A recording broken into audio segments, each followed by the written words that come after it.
एसीबीसीचं आरक्षण मिळावं म्हणून दोन्ही विधानसभेत आणि विधानभवनात हा कायदा पारित झाला होता.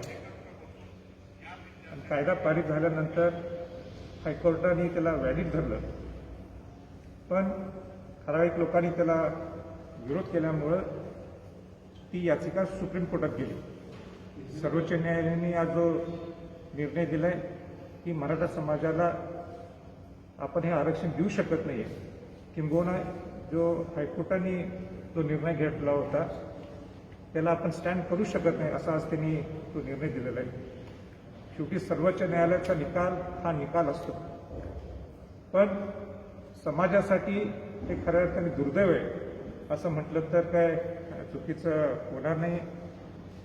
माझी या प्रसंगी एवढीच सगळ्यांना विनंती राहील की जी छत्रपती शाहू महाराजांची भूमिका होती की बहुजन समाजाला आरक्षण मिळावं 1902 मध्ये, त्यावेळी अनुसूचित जाती जमाती ओबीसी आणि मराठा समाजाचा समावेश होता. आणि म्हणून माझा हा गरीब मराठ्यांसाठीच हा लढा होता की बहुजन समाजामध्ये समावेश करून जर घेतलं तर जातीय जे मतभेद आहेत ते कमी होतील, विषमता कमी होईल. हा माझा वैयक्तिक शिवाजी महाराज शाहूंचा वंशज या नात्याने माझा प्रयत्न होता. पण शेवटी सर्वोच्च न्यायालयाने जो निकाल घेतलाय, जो निकाल दिलाय, तो त्यांचा निकाल असतो, तो मान्य करावा लागतो. पण समाजाच्या दृष्टिकोनातून हा अत्यंत एक दुर्दैवी एक प्रसंगाच्या पुढं किंवा दुर्दैवी असं म्हटलं तर काही चुकीचं होणार नाही असं ह्या प्रसंगी एवढंच सांगू शकतो. कुठे नेमकं कमी पडलं सरकार बाजू मांडायला असं वाटतं तुम्हाला? पूर्वीच्या सरकारने सुद्धा आपली जोमाने आपली बाजू मांडून हायकोर्टाच्या माध्यमातून ते पारित झाला होता. या सरकारने सुद्धा मी म्हणेन आपली बाजू त्यांनी सुद्धा जोमाने मांडली. जेवढं शक्य होईल तिथं त्यांनी सेंट्रल गव्हर्नमेंटला सुद्धा ह्याच्यात आणलं. सेंट्रल गव्हर्नमेंटने सुद्धा 102 घटना आपल्याला लागू होत नाही हे त्यांनी तिथं स्पष्टपणाने सांगितलं होतं. जे शक्य होईल त्या दोन्ही सरकारने आपली बाजू मांडली होती. तर शेवटी सर्वोच्च न्यायालयाने निकाल घेतला, निकाल आहे, त्याला आपण काय त्याच्या पलीकडे काय बोलू शकत नाही. पण इतके शांततेत मोर्चे निघालेले होते, आपण देखील म्हणजे आंदोलकांच्या माध्यमातून सांगितलं होतं, अनेकांनी याचिका देखील दाखल केलेल्या होत्या. मग असं काय झालं की जेणेकरून सरकारने त्याची दखल घेतली नाही की म्हणा किंवा तशी बाजू त्या ताकदीने मांडली गेली नाही? सरकारचे विषय तर सर्वोच्च न्यायालयाने निकाल दिलेला आहे आणि शांतताप्रिय मोर्चे निघाले. लोकांनी दाखवून दिलं, जगाला दाखवून दिलं की मराठा समाजाला किती गरज आहे त्या आरक्षणाची. आणि अशा पद्धतीने वेळोवेळी ह्या प्रश्न सगळे मांडत गेले आणि सगळ्या पद्धतीने भूमिका ही मांडली गेली. पण सर्वोच्च न्यायालयाला वाटलं की ते आपण 102ची जी म्हणजे इंदिरा साहनीच्या मध्ये परत जायची 50% वर जे आरक्षण देण्याचा जो विषय असतो तिथं जायची काही गरज नाही आहे. आणि म्हणून त्यांनी ते हे आरक्षण जे पूर्वी ज्यांना मिळालं आरक्षण ते स्टेटस कोड आहे, पण याच्या पुढच्या लोकांना मिळणार नाही असं त्यांनी सांगितलं. म्हणून सर्वोच्च न्यायालयाचा निकाल असो निकाल असो. आता जर उद्रेक झाला तर त्याला जबाबदार कोण असणार? आता उद्रेक झाला, उद्रेक होऊ नये मी या मताचं आहे. एक तर एवढी महामारी चालू आहे, कोविडची माणसं मारायला लागलेले आहेत आणि मला असं वाटतं की ह्या मिनिटाला सगळ्यात आपले माणसं जगायला पाहिजे, ह्याच्याकडे सगळ्यांनी लक्ष द्यायला पाहिजे. आणि कोणी हा विषय हातात सुद्धा उद्रेकचा विषय शब्द सुद्धा कोणी काढू नये अशी माझी समाजाला विनंती आहे. या सगळ्या निकाल प्रक्रिया पाहिली तर राज्य सरकार कमी पडलं की केंद्र सरकार कमी पडलं, नक्की काय याची कारण मीमांसा आपण करूया? नाही, मी म्हणणार नाही कोणीच कमी पडलं. सगळ्यांनी आपापली बाजू व्यवस्थित मांडलेली आहे. राज्य पूर्वीच्या सरकारने आपल्या विधानसभेत विधानभवनात हा कायदा पारित केला, हायकोर्टाने त्याला व्हॅलिड धरलं. त्याच्या पाठोपाठ थोड्या चुका होत्या ह्या सरकारमध्ये, पण त्यांनी सुद्धा दुरुस्त केल्या आणि आपली बाजू त्यांनी चांगली जोमाने रोहित आणि त्यांच्या पटवाल्या वकिलाच्या माध्यमातून मांडली. अनेक मराठा समाजाचे जे वकील होते त्यांना सुद्धा संधी मिळाली. सगळी आपापली बाजू चांगल्यापणे मांडली आहे. आणि शेवटी निकालाचं सर्वोच्च न्यायालयाला वाटलं हे बरोबर नाही, त्यांनी तो निकाल दिला. समाजासाठी ते दुर्दैव एवढंच मी म्हणू शकतो. निकाल समाजाची भूमिका न्यायालयापर्यंत पोहोचवण्यापेक्षा यामध्ये राजकारणच जास्त झालं असं म्हणाल का? कारण अजूनही बघतोय आपण आरोप प्रत्यारोप व्हायला सुरुवात झाली. मी एक शिवाजी महाराज शाहूंचा वंशज या नात्याने मी एवढंच सांगू इच्छितो, मी राजकारणाच्या पलीकडं या सगळ्या गोष्टी पाहिलेल्या आहेत. जिथं सरकार पूर्वीचं चुकलं त्यांना मी दुरुस्त केलेलं आहे. आताच्या सरकारची मुवमेंट जर चुकली तिथेही मी दुरुस्त केली. पण मला वाटतं शेवटच्या टप्प्यात सगळ्या सरकारने म्हणजे केंद्र सरकारने आपली भूमिका मांडली, राज्य सरकारने आपली चांगली भूमिका मांडलेली आहे. पूर्वीच्या सरकारने सुद्धा त्यावेळी त्यांनी भूमिका मांडलेली आहे. सगळ्यांनी आपापल्या मराठा समाजासाठी प्रयत्न केला आणि माझाही प्रयत्न तो प्रामाणिक होता. एक शिवशाहूंचा वंशज या नात्याने एका गरीब मराठा समाजाला आरक्षण मिळावं. ठीक आहे, पण एकच वाईट काय वाटते मला की बाकीच्या राज्यातल्या लोकांना तुम्ही 50%च्या वर आरक्षण देतात, त्या लोकांना सुद्धा तुम्ही सर्वोच्च न्यायालयाने बोलवलं, त्यांचं म्हणणं ऐकून घेतलं.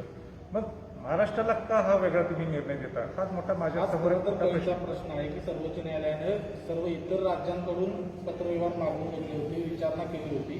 इतकी विचारणा केल्यानंतर महाराष्ट्राबद्दल असा द्वेष का झाला असं वाटतं? नाही, याला राजू जोडूनच प्रश्न आहे की कुठेतरी केंद्र सरकार ह्याच्यावरती सुप्रीम कोर्टावरती दबाव टाकते का असं वाटतंय का? मी काय त्या कशावर बोलू शकणार नाही. शेवटी सर्वोच्च न्यायालय यांच्यावर कोण दबाव टाकल का हा मोठा प्रश्न आहे. आणि सर्वोच्च न्यायालय याच्यासाठी स्थापन झालं असते की कोणाचा दबाव ते ऐकून घेत नाही. आणि म्हणून माझं एवढंच म्हणणं आहे की, आणि जो माझा प्रश्न आहे की बाकीच्या राज्यांना 50%च्या वर दिलं गेलं, आपल्याला दिलं जात नाही, ही दुर्दैवाची बाब आहे समाजाच्या दृष्टिकोनातून. पुढचा लढा कसा असणार आहे? आता मला माहीत नाही पुढं कसं जायचं आहे. मी 2007 पासून मी प्रामाणिकपणे लढतोय. बहुजन समाजामध्ये मराठा समाजाला आणावं. माझ्याकडे जो प्रामाणिक प्रयत्न करायचा तो मी प्रयत्न केला. शेवटी समाज आपली भूमिका घेईल. पण समाजाला माझं एवढंच विनंती आहे, सध्या परिस्थिती फार वाईट आहे. लोक मारायला लागलेले आहेत. कोविड इतका भयानक परिस्थितीने वाढायला लागलेलं आहे. म्हणून आपलं पहिलं लक्ष सध्या कोविडच्या पेशंटकडं असणं गरजेचं आहे. आणि म्हणून शेवटी आणि निकाल असतो म्हणून सर्वोच्च निकालाला सुद्धा आपण रिस्पेक्ट करणं गरजेचं हा लढा काय 1-2 वर्षानंतर आहे, खूप वर्षांचा लढा होता. पूर्ण आपण तेवढा मागे परत गेलो असं म्हणायचं का? त्याच्यावर मी काहीच भाष्य करू शकत नाही. म्हणजे आपलं काम काय प्रयत्न करतो. आपलं काम आहे की आवाज राज्यापर्यंत पोहोचवणे. आमचं काम आहे की हा आवाज सेंट्रल गव्हर्नमेंटपर्यंत पोहोचवणे. आता केंद्राने आणि राज्यांनी परत एकदा ठरव, यातनं काही मार्ग निघतो का आणि काय वेगळा मार्ग आहे का? तेच काय मार्ग असू शकतो ते मला माहीत नाही. त्यांनी सगळ्या विद्वान लोकांनी बसणं गरजेचं आहे. जसं आज आर्थिक निकषावर तुम्हाला 50%च्या वर दिलं जातं, इतर राज्यात 50%च्या वर दिलं, त्यांना कसं दिलं जातं? मग महाराष्ट्र सरकारला का दिलं जात नाही? याच्यावर आता अभ्यास होणं गरजेचं आहे आणि त्याच्यावर चर्चा होणं गरजेचं आहे. आणि त्याच्यावर केंद्राने आणि राज्यांनी एकत्र येऊन एक निर्णय घ्यायला पाहिजे परत, म्हणजे किंवा काय भूमिका घ्यायला पाहिजे. केंद्राने सुद्धा याच्या इंटरव्ह्यू करणं गरजेचं आहे की सुप्रीम कोर्टाने हा निकाल का घेतला, कशासाठी घेतला, मग बाकीच्या राज्यांना कसं दिलं जातं, याच्यावर चर्चा व्हायला पाहिजे. आत्मचिंतन होणं गरजेचं आहे. तोपर्यंत आता जसं तुम्ही मध्ये एक पर्याय उपस्थित केला होता की सुपर न्यूमररी, तशा पद्धतीचा काही लाभ द्यायला पाहिजे मराठा नाही, आता तर दुसरा पर्यायच मला दिसत नाहीये की सगळ्यात महत्वाचा पर्याय जो आहे तो सुपर न्यूमररी. मी पहिल्या दिवशीपासून म्हणत आलो, त्यावेळी आम्हाला सांगण्यात आलं की ही केस कोर्टात असल्यामुळं त्याला कुठेतरी फटका बसल म्हणून सुपर न्यूमररी नको. आता मला जो पर्याय दिसतोय आणि तो शेवटचा पर्याय तो म्हणजे सुपर न्यूमररी. तो राज्याच्या हातातला आहे, राज्याच्या अधिकारात आहे. महाराष्ट्र सरकारने ताबडतोब सुपर न्यूमररीच्या पद्धतीने शिक्षणात तुम्ही वाढीव सीट्स द्या, तुम्ही द्या, युनिव्हर्सिटीजना इन्स्ट्रक्शन्स द्या, तुम्ही बाकीच्या शिक्षण ज्या संस्था आहेत त्यांना इन्स्ट्रक्शन्स द्या. मेडिकल काउन्सिलकडनं तुम्ही मेडिकल काउन्सिलच्याकडनं परवानगी घ्या. तुम्हाला काय ते लॉमध्ये याचं तर लॉचे जे डिपार्टमेंट्स आहेत दिल्लीत त्यांच्याकडनं परमिशन्स घ्या आणि तुम्ही सुपर न्यूमररी वाढीव तुम्ही सीट्स द्यायलाच पाहिजे. आता त्याच्याशिवाय दुसरा पर्याय नाही. आणि त्याला तर तुम्हाला सर्वोच्च न्यायालयाची काही परवानगी लागत नाही, त्याला तुम्हाला सेंट्रल गव्हर्नमेंटकडे जावं लागत नाही. ज्या ज्या डिपार्टमेंट्स आहे, जसं मेडिकल आहे सेंट्रल गव्हर्नमेंटशी कनेक्टेड आहे ना, तुम्ही मेडिकल काउन्सिलची परवानगी घ्या. किंबहुना राज्यात तुम्हाला कुठं शिक्षणात तुम्हाला वाढवायचे सीट्स आहेत ते तुम्हाला कोणाची जबाबदारी, तर पूर्णपणे अधिकार हा महाराष्ट्र शासनाचा आहे. आणि म्हणून सुपर न्यूमररी हा एकमेव पर्याय सध्या आहे. सुपर न्यूमररी पद्धत त्वरित त्यांनी अंमलात आणा. राजे, इतके शांततेत मोर्चे निघाले, मधल्या काळात थोडेफार आपल्या बाजूने निकाल लागत नाही असं समजल्यानंतर मराठा समाज पुन्हा एकदा रस्त्यावर उतरून आंदोलन करायला, काही ठिकाणी जाळपोळीचे प्रकार देखील घडले होते. आता तर पूर्णतः निकाल आपल्या विरोधात लागल्यानंतर मराठा समाजाला काय आवाहन करणार? आणि मराठा समाजाला हात जोडून विनंती आहे की सध्या कोविडची महामारी फार वाढलेली आहे. आपलेच लोक, त्याला जातपात नाही आहे, आपलेच लोक हे वारलेत, संख्या भयानक परिस्थिती चालले. याला आपण जर कंट्रोल करू शकलो नाही तर आपल्याला आरक्षण काय दुसरं काहीच मिळणार नाही. म्हणून पहिलं आपले लोक जीवित राहायला पाहिजे. कोरोनाची महामारी हे संपुष्टात द्यायला पाहिजे, त्याच्याकडे लक्ष द्यायला पाहिजे. मग महाराष्ट्र सरकारसारख्या लोकांनी जर सुपरन्युमरी ही पद्धत आहे, हे सुपरन्युमरीच्या माध्यमातून तुम्ही शिक्षणात तुम्ही हे सीट्स वाढवावं, जे हातात येतं तुम्ही ते करावं आणि नंतर विद्वान लोकांनी एकत्र बसायला पाहिजे, ज्याच्यात तुम्ही सेंट्रल गव्हर्नमेंटच्या लोकांशी आपण बोलणी करायला पाहिजे, राज्यातल्या लोकांशी बोलणी करायला पाहिजे. यात आणि काय वेगळा मार्ग निघतो का?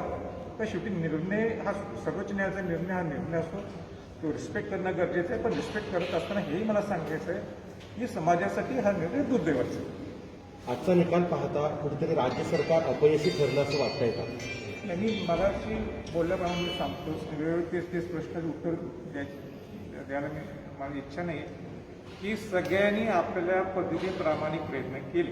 पूर्वी देवेंद्र फडणवीस सरकारने प्रामाणिक प्रयत्न केले, ज्याच्यामुळे कायदा पारित झाला, नंतर तो व्हॅलिड झाला.